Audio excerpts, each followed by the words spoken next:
I think we're good. All right. Hello, everyone. Can people hear me? Is this mic on? All right, sweet. All right, hi, everyone. Thank you so much for being here, both in person and online on a Monday. Big props to all of you. So we're so thrilled to have you join us for one of CLE's Lunch and Learns. This one is on the Inflation Reduction Act and its implications for climate policy. A very timely topic. You know, we're a few months removed from the one-year anniversary of the Inflation Reduction Act passing. A lot of questions about how it will be implemented, how it will affect things going forward. And there's probably no better person to answer those questions for us than Professor Daniel Farber, who we're lucky to have with us today. Before we dive into our program, just a few housekeeping notes. If you are in person in either this office or any of the other offices, there should be an in-person sign-in sheet for CLE credit. So please make sure you don't leave without signing that. If you are online, there should be a link in the Zoom chat that will send you to a form that you can fill out to get all the CLE credit you need. Second, after Professor Farber delivers his comments, we are planning on having a short 15-minute Q&A. If you're in person, I can just call on you. If you are attending through Zoom, please use the Q&A function at the bottom of your screen to submit questions, and we will get to those at the end. So to introduce our speaker, please welcome Louise Bedworth.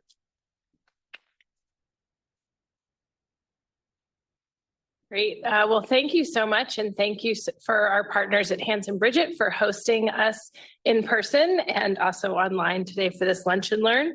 Again, my name is Louise Bedworth. I'm the Executive Director of CLE, or the Center for Law, Energy, and the Environment at Berkeley Law. We're a research center within the law school, positioned to really bring the expertise and knowledge from across campus and at the law school to bear on some of our most pressing environmental challenges. We work with government, business, nonprofit, and other stakeholders, really employing a lot of interdisciplinary methods to design and help implement very practical and timely solutions. Through our Lunch and Learn series, we explore pressing policy topics such as this. We share new research findings and really just use this as an opportunity to unpack some of the complex policy challenges. Our Lunch and Learn series is made possible through our partners Hanson Bridget, but also Wilson Sonsini and Oric. So a huge thank you to all of them for working with us on this. Today, I'm thrilled to introduce our faculty director at CLE, Professor Dan Farber, who is the Sato Professor of Law at Berkeley. He is an expert on many, many things, but of course, environmental and natural resource law. If folks follow his writings on Legal Planet, you will see that he is very knowledgeable on a range of topics, but has been looking closely at the Inflation Reduction Act, one of our largest climate actions at the federal level that we've taken as a country. And so I'm happy to have him share his most recent thoughts on this with us today. Thanks, Dan. Turn over to you.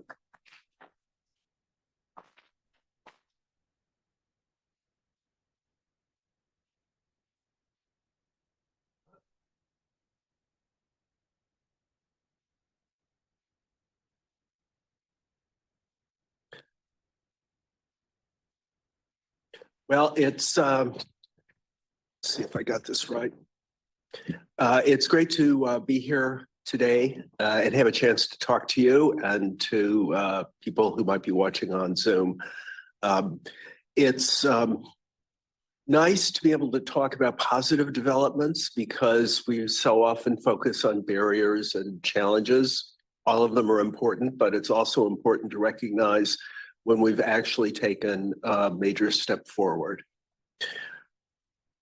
I'm not going to, if you want to know like the details of IRS regulations about tax credits for hydrogen or something like that, I'm not the person to ask.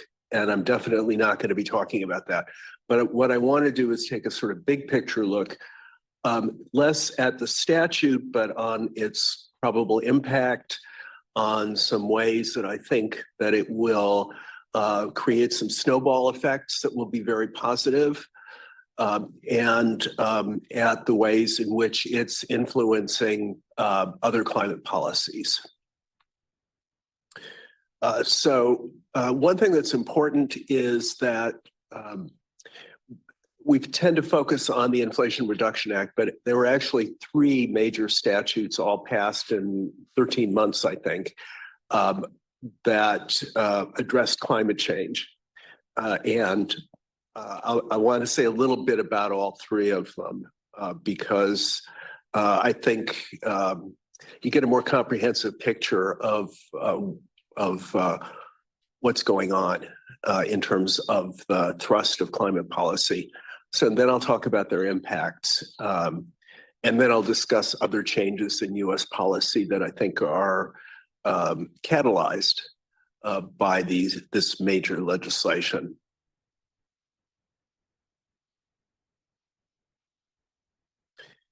So here is a picture of President Biden signing the Inflation Reduction Act with various dignitaries, including Joe Manchin, in the background. Negotiations between Chuck Schumer and Manchin went on for months, and I had personally had long since given up any hope that Manchin would ever agree to anything, and I thought Schumer was wasting his time. But not surprisingly, it turns out Schumer knew more than I did, and he was able to close the deal. Not an ideal piece of legislation. There were concessions to Manchin that were probably unfortunate, but those concessions are far outweighed by the rest of the legislation. And even with those concessions, it was pretty much the death knell of Manchin's political career in West Virginia.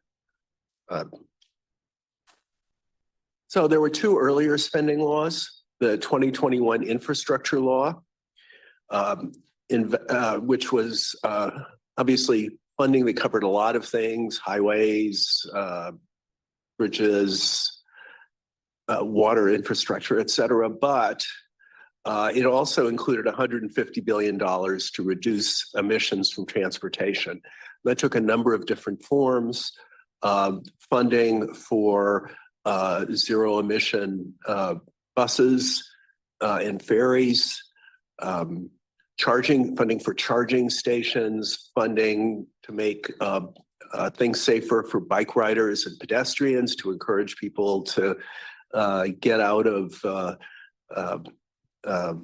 cars, funding for mass transit, et cetera, et cetera.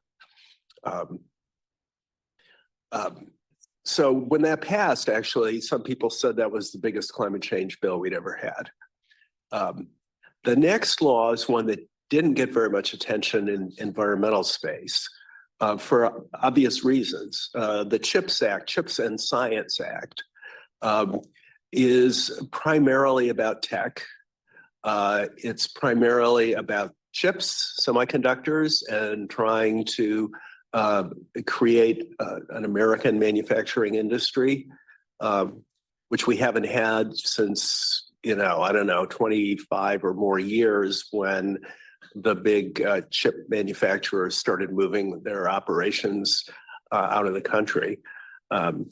But along the way, the law invested billions of dollars in research and development and rollout of new energy technologies, and meaning not necessarily entirely new technologies, but also things like research on energy storage, improving battery chemistries, hydrogen, new types of nuclear reactors, CCS, carbon removal, and new building efficiency technologies.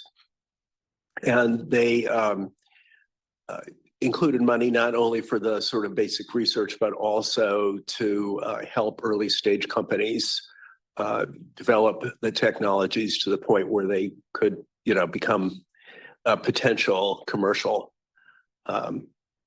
operations. So I think that kind of funding is really crucial. There's a lot we can do with our current technologies, and we already see a lot of that stuff, but we still need much better storage than we've got now, especially long-term storage. And we need work on industry and decarbonizing steel, concrete, aluminum, other high emissions areas. We need to do better on figuring out how to deal with heavy shipping, whether it's by water or heavy duty trucks, et cetera, et cetera. So there are a bunch of things, aviation, a bunch of things where we really need more than we've got now. And even where we've got things that are pretty serviceable now, we could certainly use having them be cheaper as a way of expanding their rollout. So the Inflation Reduction Act came at a really propitious time because in June, the Supreme Court handed down West Virginia versus EPA,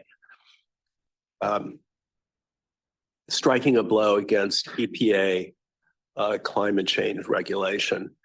Since this is a legal audience, I'll go into a little more detail than I usually do about the case. As you may know, EPA had taken advantage of Section 111D of the Clean Air Act to promulgate requirements for state plans regulating power plants. 111D had been rarely used and not on terribly important occasions. I actually, I don't know if I should advertise this, but I actually didn't know it existed before the Obama people decided to use it as a vehicle. There are a variety of reasons why more commonly used methods of dealing with power plants and industrial emissions wouldn't work for greenhouse gases. So they had to come up with something a little bit creative, and this is what they settled on. The provision allows EPA to mandate that states, so there's a couple of different layers here. EPA comes up with something, then the states adopt plans, and then it's applied to industry. But it's supposed to be based on the best system of emission reduction available. And the question is, what's a system? Typically, in like air pollution cases, what we're really talking about is something we add, in the discharge pipe if it's water pollution, or the smokestack if it's air pollution to try to remove pollutants. But not at that time in particular, not feasible for carbon dioxide. And so EPA really redefined the best system to include basically using your coal or gas-fired power plant less and making more use of renewable energy, right? So in a sense, they didn't phrase it that way, but in a sense, they were thinking of each state's grid and all the generation attached to it as one big source, and trying to figure out how do you reduce the emissions from that entire electric grid operation. It's something that EPA had not done in those terms exactly before. So whenever you're doing something new as a lawyer, you're always a little bit nervous. You don't have that track record of success behind you. But what EPA came up with was really a pretty carefully calibrated plan. In fact, to get ahead of the story a little bit, the plan never went into effect because of the courts, but the plan's objectives were met nonetheless simply by market forces. So it turned out that EPA had underestimated just how much state policy and economics were moving the country away from coal in particular and toward renewables. And so rather than being a crushing burden on the economy, or as some opponents said, it probably was way too mild and moderate, given what we now know. There was a big dispute about the legality of defining system that broadly. And when the Trump people came in, they took the opposing view that a system of pollution reduction had to be something that operated at the pollution source. So if you had a coal-fired power plant, the best system of emissions reduction was something that you could implement at that coal-fired power plant. And they concluded that really wasn't much of anything. So they came up with a plan that required about 3% reductions in greenhouse gases over a decade or so. And in some areas would increase emissions of greenhouse gases. So, pretty token plan. The DC Circuit struck down the Trump plan. The Supreme Court granted cert, and then the Supreme Court overturned the Obama regulation. Now, they could have done it on pretty narrow ground. So I think there's a reasonable argument about whether, in the context of the statute, the word system can really be read that broadly. So they could have written a pretty narrow opinion just saying, sorry, guys, we know the word system is broad in the abstract, but if you look at the statute, it doesn't mean anything that big. It doesn't mean you can sort of treat the whole grid as a whole and do what you're doing here. But the court didn't do that. Instead, it used the major questions doctrine, which is something that it had been kind of, you can find the roots like 20 years ago, but basically it's something that really exploded during COVID, where they used pretty much this doctrine to strike down a whole bunch of things like the OSHA vaccine mandate and the rent moratorium and so forth. So, although they'd never really quite given it a name. So in this case, they use that doctrine. The doctrine is very vague. It says that if an agency wants to issue a regulation of vast economic and political significance, then it needs a clear authority from Congress. Well, what does that mean? The court in the West Virginia case looked at a bunch of different factors, but they didn't say it was really a test.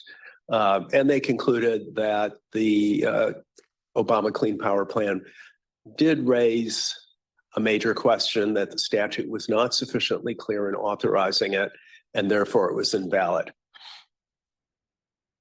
Now, one reason I'm going into some detail here, really two reasons. One is the court left it very, all the court really had to say is what this regulation does is too much. But they didn't really clarify the meaning of the statute itself, and they didn't really leave it very clear what EPA can do. And the second point is that because the major question doctrine at this point is so ill-defined, you can, litigants can claim with a semi-straight face that just about anything is a major question, right? So this is not only a problem for that Obama plan, but for any really substantial climate change regulation, just kind of a wild card. I think the people challenging regulations have gone way overboard in what they call major questions. The lower courts are really don't seem to have much of a clue what the court meant. Hopefully we'll get some clarification at some point, but for now, it really makes the regulatory route through EPA a little riskier, especially if you want to do something like really big. So this was all very depressing for those of us who really care about climate change and were looking for EPA to take some major action, and who had given up on the idea of Congress. And in fact, my friend Richard Lazarus, who's the environmental law, one of the environmental law professors at Harvard, had this to say in a book that came out. From what I can tell, it must have gone to press like in July, right? So, because he refers to West Virginia versus EPA, but not to the IRA. And what he says is the polarization has so deepened as to effectively end Congress's ability to engage in any significant environmental lawmaking, especially the possibility of any national legislation to address climate change. and later in this book, it's a history of environmental law. He says there's little about Congress's conduct in the last 30 years to suggest it will suddenly become a responsible environmental lawmaker anytime soon. And I think that was an entirely reasonable thing to say, or almost entirely reasonable, because the Infrastructure Act had already been passed. But putting that aside, I think it was very reasonable. To say that, as I mentioned earlier, I was very pessimistic about the idea of something like the IRA, which the IRA is sort of the, I don't know what you would, I'm not sure the best way of doing the family relationship, sort of maybe a stepchild of the Green New Deal. And it really didn't look like there was any chance that was going to happen. But fortunately, both Richard and I were wrong. And Joe Manchin came on board, and we did get legislation in August of 2022. I sometimes say that Congress answered the major question doctrine with the major money doctrine. So this law, the estimate at the time is $360 billion in new climate funding, tax credits, and actual payments. I said at the time, because the tax credits are not capped, and there's at least a lot of thought that they may actually turn out to be a lot bigger by the time we get through. And so we might end up with something more like a $500 billion plus spending bill. You know, one estimate went as high as $1 trillion, which seems a little over the top, but, you know, in any event, probably more than the 369. So there are 260 billion in clean energy tax credits, both for manufacturing and for utilization of a variety of technologies. Payments for people, things for people who buy electric cars or manufacture solar, or all kinds of stuff. 80 billion for clean vehicles, green energy at home, and more. 1.5 billion for cutting methane emissions. As you probably know, methane is a powerful greenhouse gas. I think usually thought to be about 25 times as powerful as carbon dioxide. Fortunately, it doesn't stay, it stays in the atmosphere maybe a tenth of as long as carbon dioxide. So it's a good way of getting short-term reductions in warming. If we get rid of the methane within 20, 25 years, we see a notable effect. And then $27 billion for a green bank. So if you look at all these three laws together, I think the primary focus is on transportation and electricity, which are actually the two biggest sectors of emissions right now. But there are actually provisions covering just about anything you can think of that relates to climate, including ag, forestry, industry, building efficiency. So in terms of sort of horizontal scope, they seem to cover, they're pretty much economy-wide, although with the focus more in some areas than others. And in sort of a vertical sense, they cover the entire cycle from basic research, early startups, initial deployment, and then use at scale, right? So we're not just encouraging current technologies to be used, we're building the whole pipeline for technology going forward. And I think what this adds up to is really the first time we've had kind of a comprehensive policy dealing with climate change, right? We've had individual EPA regulations aimed at like the power sector or vehicles. We've had strong local regulations like in California. We've had some tax credits, although they keep having to be renewed for wind and solar. But this is the first time we've had something that really, you could say, takes a look at the whole problem and tries to figure out how do we build out clean energy and, succeed in basically over time eliminating fossil fuels as a source of energy in the economy. So what's the impact? Okay, so this is a big deal. And let's start by looking at the projected impact on electricity emissions. So as you can see, emissions associated with production of electricity have been falling since about 25 years ago, right? Over time. And that's primarily been because, well, really two things. One is electricity use has been pretty level. And so we're not having to build out a lot of new generation capacity just to meet increasing demand. And the other thing that's happened is that coal has gone way down. And part of that is due to fracking because natural gas became a much more economically attractive source than coal. And natural gas produces, maybe half as much in the way of greenhouse gases per kilowatt hour as coal.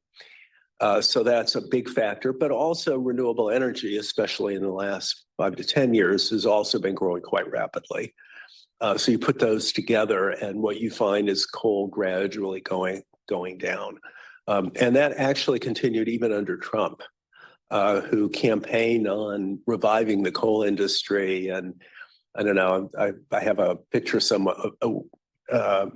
where of him wearing a coal miner's helmet, with a big sign that says Trump digs coal in the background. So we had that trend going on is the point. And it looks like it would have continued, although maybe not as quickly as it did in the past, right? As you retire coal plants, the ones that are left tend to be the ones that are newest, most efficient, and harder to replace, right?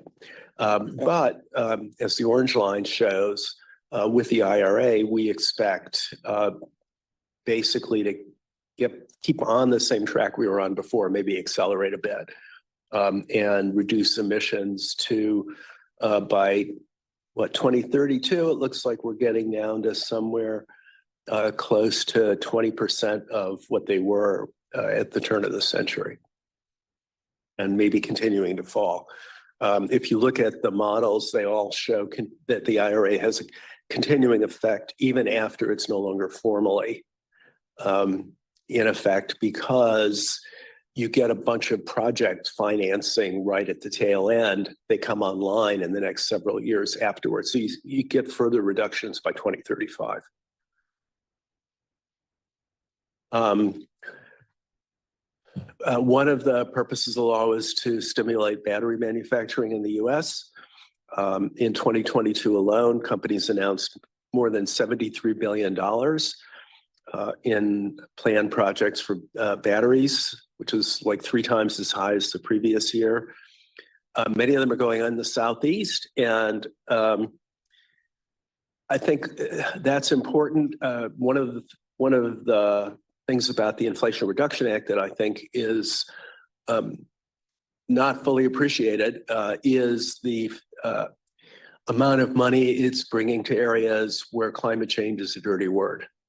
And where you will now have a lot of investment, a lot of workers who are building electric cars or batteries or manufacturing solars, things like that. So I think that's really important in the long run. Here's a picture that shows new auto plants, all for electric vehicles, and adjunct industries, which are largely batteries. that are being developed, right? So this is a lot of investment in a relatively short period of time. A couple of the car makers have put some of these, I think really two of these plants on hold because they're concerned about how quickly consumer uptake will happen. But as far as I can tell, these projects are basically all going ahead full steam. And what that means is we're going to have a much more dramatic role for electric vehicles in the car fleet. And if you look at the major car companies, they are all anticipating, and in some cases have committed to eliminating diesel and gas cars over the next decade or so. Right. So this is something the industry really sees coming. I think it's partly because of the US market, partly because they have international sales. And if they're going to sell cars in Europe or China, they're going to have to be EVs.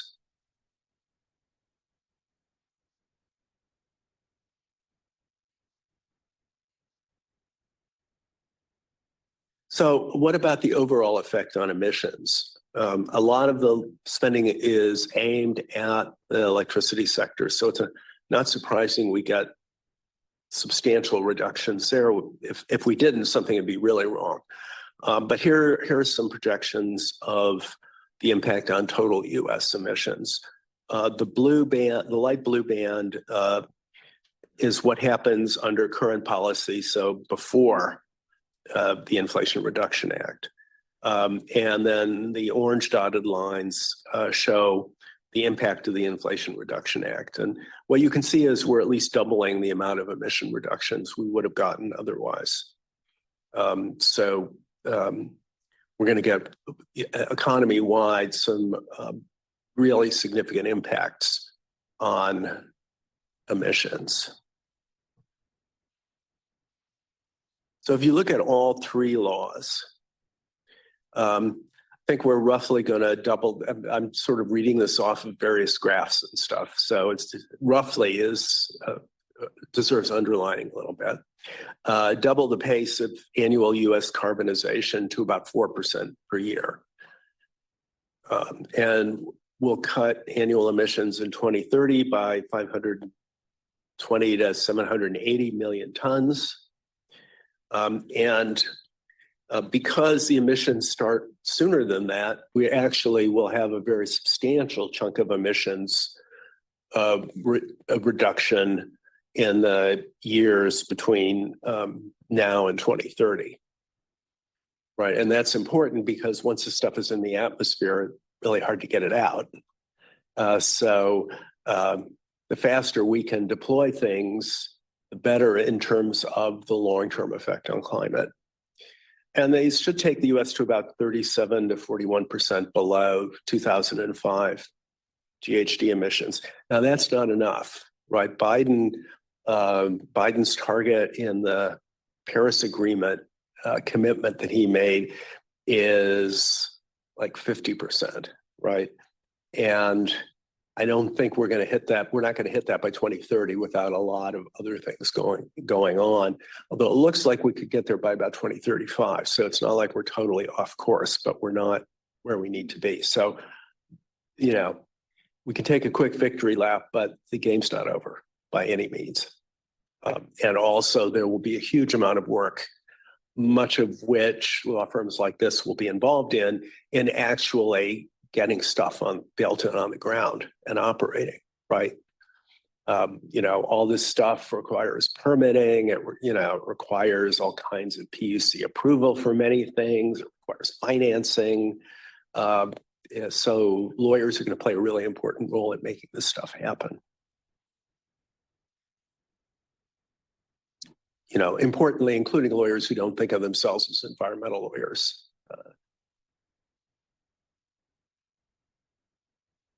So how is this affecting other policies?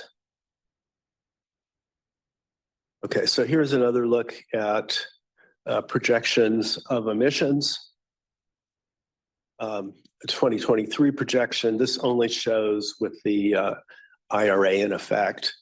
And You can see there's a big range, right? So a lot depends on how well we can roll this stuff out and how quickly, how much we have to, what we can do to reduce delays in permitting, to make sure financing's available, all that other stuff that needs to happen. But apart from the direct effect of the IRA, it also affects policy in various other forms. EPA regulations usually require some kind of feasibility check, right? Is it the best available technology or some variation on best available that always requires economic feasibility?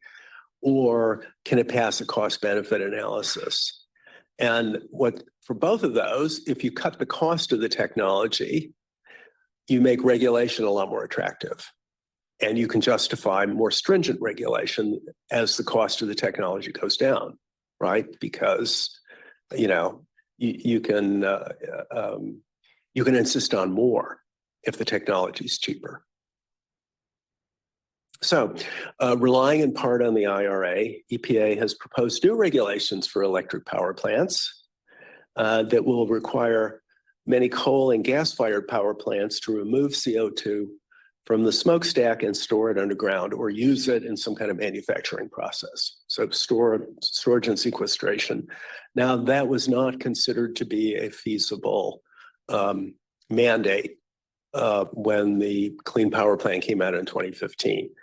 There have been improvements on the technological side that make the technology more appealing, but it's also true that it will be cheaper because the government's going to be paying for a good chunk of the cost in the form of tax credits. And that it provides support for this regulation. What EPA is hoping is that since they are defining the best system of emissions reduction in a way that's very conventional, that is, it's something that takes pollutants out of the smokestack. That's what we've been doing since 1970 when the Clean Air Act was passed. So they're hoping that the Supreme Court won't have some kind of panic attack when they see this, and that they'll realize that it's a pretty conventional approach and not legally objectionable. And I think they should win that battle. The tougher battle will be over whether, given the fact that the technology hasn't been implemented very much and not at large scale, whether they can still call it an available technology. So there's going to be a big technical/economic argument about that, but hopefully not this kind of big legal broadside that the Clean Power Plan got. Again, relying in part on the IRA to show feasibility, EPA has adopted regulations to force faster transition to electric or hydrogen cars and light trucks. And EPA gave California permission to have even stricter regulations of cars and trucks, right, including a phase out of gas and diesel for 2035 for cars, longer for heavy duty trucks. So by lowering regulatory costs, you make it possible to do more. We're also seeing that at the state level. California's adopted over the last few years very stringent targets,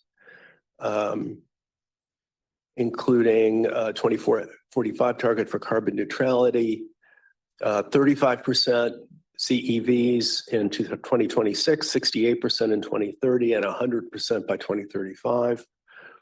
Phase out of new diesel heavy trucks starting in 2024 and complete in 2036. And some of what makes those deadlines feasible is the fact that the federal government is providing so much financial support for the infrastructure and technologies necessary to make that happen. And California, although I think we're still clearly the climate leader nationwide, but there are other states that are making a big effort to catch up. So here is a map showing states that have net zero targets. Those are the dark green states. Whoops, go back. Or GHG emission reduction targets of some kind. So it might not go all the way down to net zero, and there might be a more short-term target that requires a 50% cut by year X. Now, this is not quite up to date. I don't think the Louisiana was an executive order, and there was a change of governors. Oops. Okay, let me see if I can zip through this, get back where I was. But what you can see is that there are a lot of states that are getting serious about climate action. And when you look at, say, the New York State scoping plan, what you find out is a hat tip to the federal government for providing financing and funding that will make it possible for the state to demand really serious emission cuts. And in fact, the federal government is providing funding to states for climate change planning. So California can pay for a lot of planning on its own, but that's not necessarily true of a bunch of other states that don't have our economic resources. Okay, so the conclusion is that the energy transition has really accelerated in the United States, but the US will need to do much more even by 2030, but much more by 2050, right? The 2030 targets sort of the easier part because then we're going to start getting into uses of fossil fuels that are harder to replace. But, it should be doable. So there are all kinds of risks. You can imagine political disasters, economic disasters, who knows what. But at least right now, we are a big step ahead of where I think most people thought we would be in 2021. And so one of our big missions right now is to capitalize on that and leverage as much as we can out of this funding in the way of climate change and carbon reductions. Okay, thank you. And I'm looking forward to the Q&A.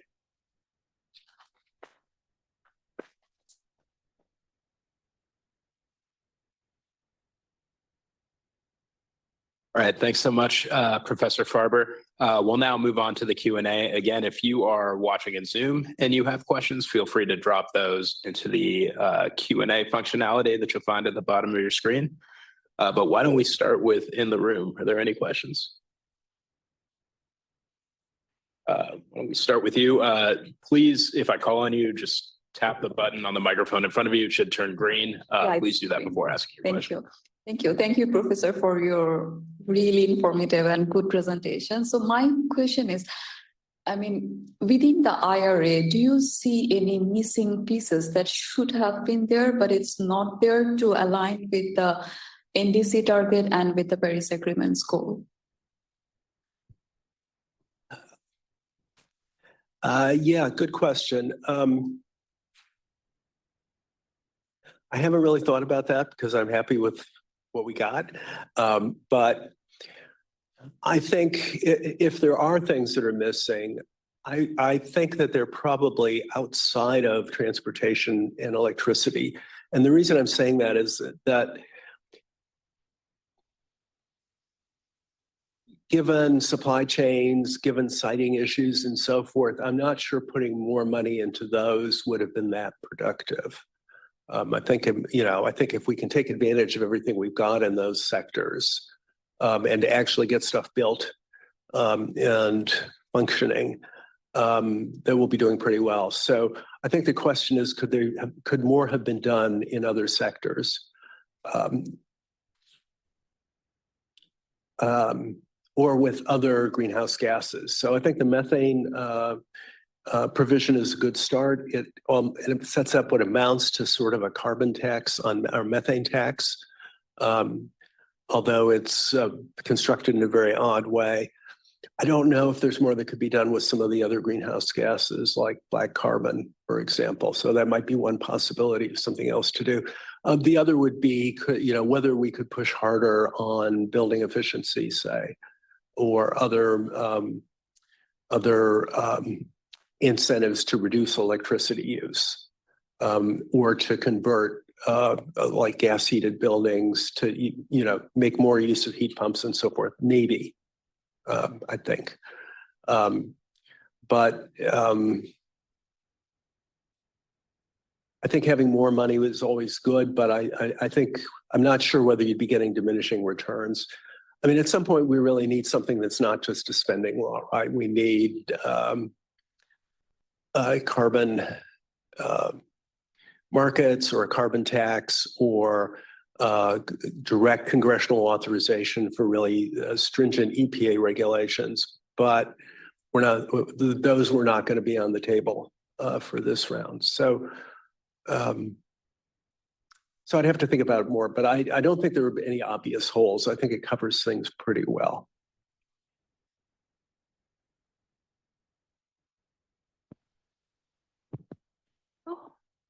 Thank you so much for your presentation, Professor Farber. So when you were discussing measures to deal with emissions from transport, I noticed that the Act focuses mostly on electric vehicles. And I was wondering why Congress chose not to invest into public transport, because to my mind, that is a more environmentally friendly option. Would it be because for Americans, it's easier psychologically to shift from normal cars to electric cars than to public transport? So I think the reason primarily is that the infrastructure bill already put a lot of money into mass transit. And so I think it just was something they didn't feel they needed to revisit for this bill. I mean, I think it is a real problem, particularly post-COVID, trying to get people back into mass transit. I took the BART over here and it was pretty empty. I mean, it wasn't rush hour, but still, there were like half dozen of us in the car. So we really need to get people back in the trains. But I think it was mostly because of the infrastructure bill funding. I just want to, there's been quite a few questions about this single topic in the Zoom. So I just want to summarize it and ask you one question. Right now, the IRA has the benefit of an administration that is kind of zealously moving forward with it and implementing it. If the administration changes at the end of next year, do you think that the IRA is something that can be targeted or slowed by an unfriendly administration, or is there enough in the IRA and is there enough of a strong business case that, even an unfriendly administration would leave it in place? Yeah, obviously something to worry about in many different dimensions, and this may not be the most important. So I think there are two questions. One is, could the new administration do things to slow things down? I think on some dimensions, yes, they could mess around with tax credit regulations, for example, in a way that would complicate things. But I think it would be hard politically for them to apply that retroactively. So if I had a project, I think I'd want to get it, I don't think I'd want to get it going now to try to ensure that it got grandfathered. So they could sort of do a variety of things that would make things trickier. They could possibly do things to slow down permitting, although a lot of what they want to do in the way of permitting reform for fossil fuel plants would apply equally to renewables. So that would be not necessarily, a good option for them. But I'm sure, I'm sure they would try to, wherever they could, stick a spoke in the wheel. Now, what about repeal, right? And I think that's the biggest worry. If they get control of, if Republicans get control of the White House, the Senate and the House, so they can actually pass legislation, will they try to repeal some or all of the IRA? I hesitate to make predictions about what House Republicans say in particular might try to do on any given occasion. But I think the longer the IRA is in effect, the more difficult that becomes, right? I mean, the IRA has already created a sort of political base for itself, just with all the plants and that have already been, are in the works and have been funded, many of them in Republican districts, and with, the tax credits available to individuals and so forth. And for better or worse, once people start receiving an economic benefit from the government, it becomes hard to take it away. It can be worse, right? There are bad programs that are out there that you can't repeal because everybody thinks it's, like, say some of the farm subsidy programs, are probably not, or some of the incentives for fossil fuels.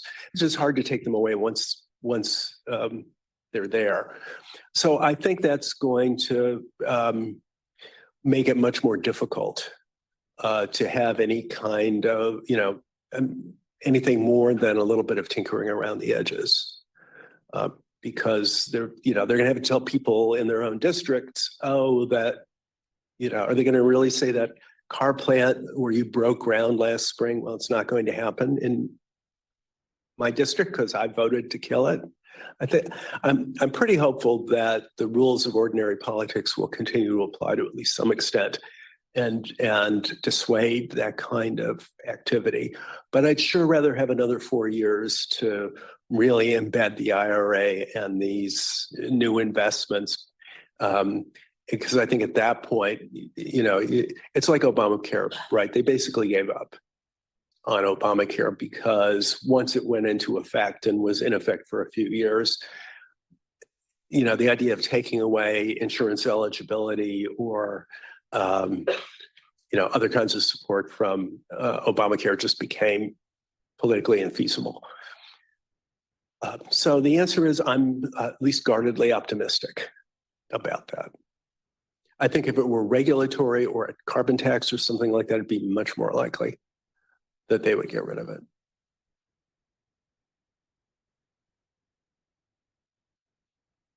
Thank you for your sharing today. And my question is, the three major bills that you mentioned today are federal bills. Yeah. That's my understanding. If that's wrong, please correct me. And so I'm wondering, how do these bills interplay with state laws, or especially like when each states are implementing these bills, then what are the possible differences do you see in each and every state?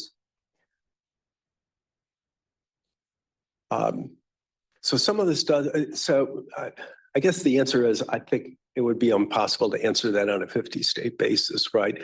Not only because there are 50 of them, but because there are different dimensions of how state PUCs are responding to, various expansions in the renewable sector, how are state governments making use or not making use of available funding. There's actually a lot of funding in the law that can go to states and local governments. But states are going to differ in how much advantage they take of that. Citing issues in individual states and how those are handled. So I think it's very complicated. I think there are definitely going to be variations between states. There are going to be, I would assume, super conservative states are not going to do as much. Although I think they're not going to turn away all this investment either, right? You haven't seen any states say, except for one plant that was going to be partly owned by the Chinese, and DeSantis said he didn't want it. I haven't seen any other governors saying we don't want new car plants or battery plants or something like that. So I don't think they're going to turn away that kind of investment. But states will do more to make use of the money and to smooth the way for investment by private firms in some places and in other places. And so one of the concerns is that we'll end up with sort of some places that are going to be quite advanced in terms of their carbon emissions, and other places that are going to be kind of left behind. That's one of the useful purposes I think federal regulations can serve, because those regulations are, are going to push states, assuming they're upheld, are going to push states to like do more to make EVs possible because they're not going to be able to buy all the gas cars that they've traditionally bought. So they're going to have to figure out something, right? So we need the regulations. And we need more states hopefully deciding that this is the wave of the future economically, at least if even if they don't care about the environment. It's pretty interesting. Texas, I think, is an interesting example of a state that on the one hand really hates the idea of reducing carbon. I mean, they really, I don't know, they really love carbon emissions, I think, in some way, right? So they break their heart to reduce their emissions, but they also love money.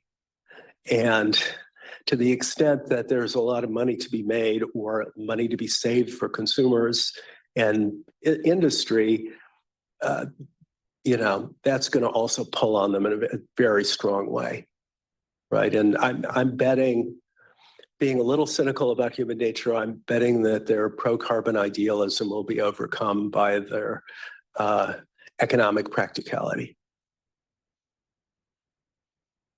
Yeah. In the transportation context, I'm wondering if these three bills are technology ambivalent, agnostic, or you feel like there's been an endorsement by the feds of, say, hydrogen over battery electric or vice versa?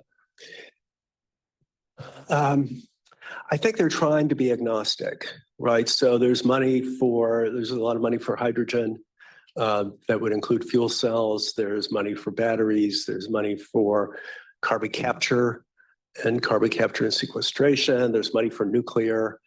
So I think it's a pretty broad range. And there's complaints that it's too broad, right? That we're going to be wasting money. A lot of Greens think that carbon capture is, dangerous illusion, or that hydrogen really won't be, amount to anything or whatever. And so some people would like it to be more technology focused. And then within like those categories, I think it's like completely agnostic about what kind, battery chemistry, for example. Except maybe to the extent that that the bills are encouraging the development of new, improved battery chemistries that presumably would not be what we have now and might make less use of rare earths that are hard to come up with. So I think it's pretty broad. Now, again, would it be better just to have a carbon tax and then just leave industry completely, up to deciding which technologies they want? Yeah, maybe, but that it would have been better for me to flap my wings and fly here than take part. But neither one of those is going to happen anytime soon.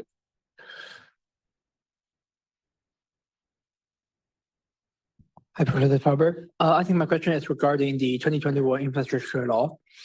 And you mentioned it has a massive investment in the transportation sector. But I have also heard about discussion around this bill in the clean energy sector, like the battery makers, like the independent developers of battery storage and maybe solar panels. So, and the discussion usually is around the supply chain issues. So can you say more about that part? Yeah, well, I mean, the problem is a lot of these clean technologies make use of relatively hard to source materials, right? So lithium, there's a lot of lithium out there, but lithium in actual usable form is not nearly as common out there. Cobalt, I can remember platinum for some things, nickel, et cetera, et cetera.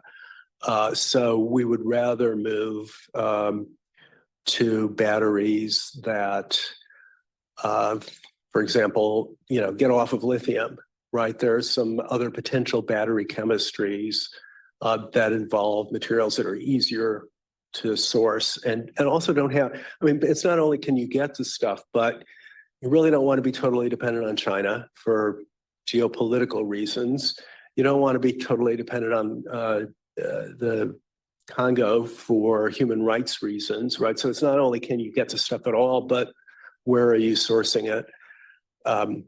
Even copper, right, is in shorter supply than you might think. So I think there are a lot of people, I'm sure on my campus and up at Lawrence Berkeley Lab and in many other places, who are trying to think of things like, there are potential iron battery technologies. I don't understand any of this chemistry. I want to be clear about that. Could you do something with iron? That would be really good, right? Could you, get away from cobalt, which is really hard to source, and use something else that's more common? Could, what about other rare earths that are used in various amounts? And there's a lot of money going into that research from the CHIPS law in particular. And I think there's every reason to think I read this thing that had like 20 different technologies, none of which I fully understood. The odds that all of them will work out is probably zero, but we don't need all of them, right? So I think it's very likely that we have not. These technologies are relatively new, and I don't think we have come anywhere near the technological frontier yet. So, and if you look at costs for like battery storage per kilowatt or something like that, remarkable decreases over even a decade. Same thing with, say, solar, right? It's a more developed technology, but there are some pretty interesting ideas out there about how to make solar panels much more efficient, so they capture more of the energy from sun, cheaper to make, or more durable, right? So again, I think we're going to see some real changes. Toyota claims to have a battery, solid state battery, that will go like 700 miles on a charge and charge in 10 minutes. And they have at least made preliminary manufacturing plans. If they can pull that off, obviously it's going to make a really big difference in terms of adoption of electric vehicles. So if not that one, I bet you somebody else does it. I think we have time for one more question, and I want to get to one from our virtual attendees. So given all the great things that the IRA is doing and some of the programs it implements, where do you think climate activists should be focusing their attention now? Should the main focus be on implementing and advocating for the IRA and for greater innovation, or more classic activism? Okay, good question. Activists are not bringing me to find out what they should do. So obviously this is something they're going to decide. One thing I think activists really have to think about is trade-offs, right? There are costs, not just economic costs with this new technology. There are potential environmental costs. They're not always cited in the communities that we would most ideally prefer. They're cited in places that are already, disadvantaged. We shouldn't ignore those costs. They're important, and advocates should continue to put them forward. But they need to keep in mind that delay means more carbon in the atmosphere, means more climate change.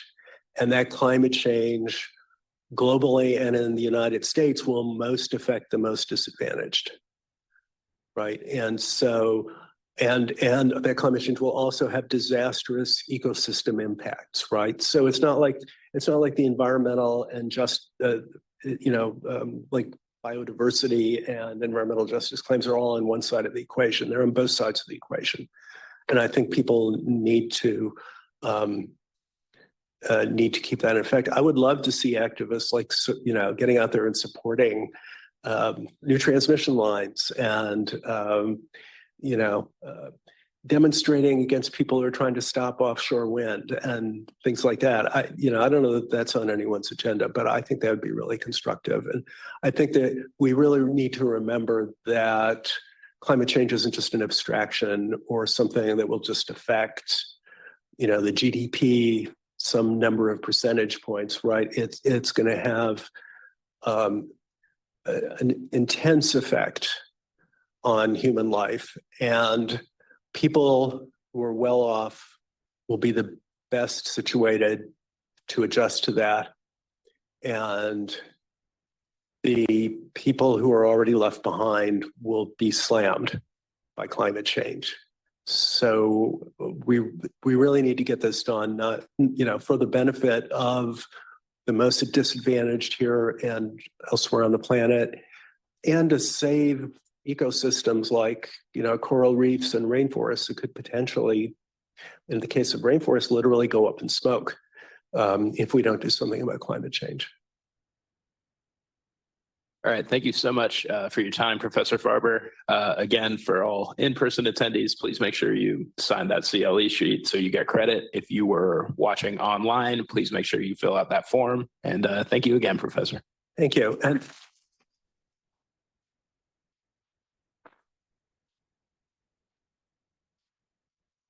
feel free to email me if you have more questions. I'm on the Berkeley website, so you can find me easily. Thank you.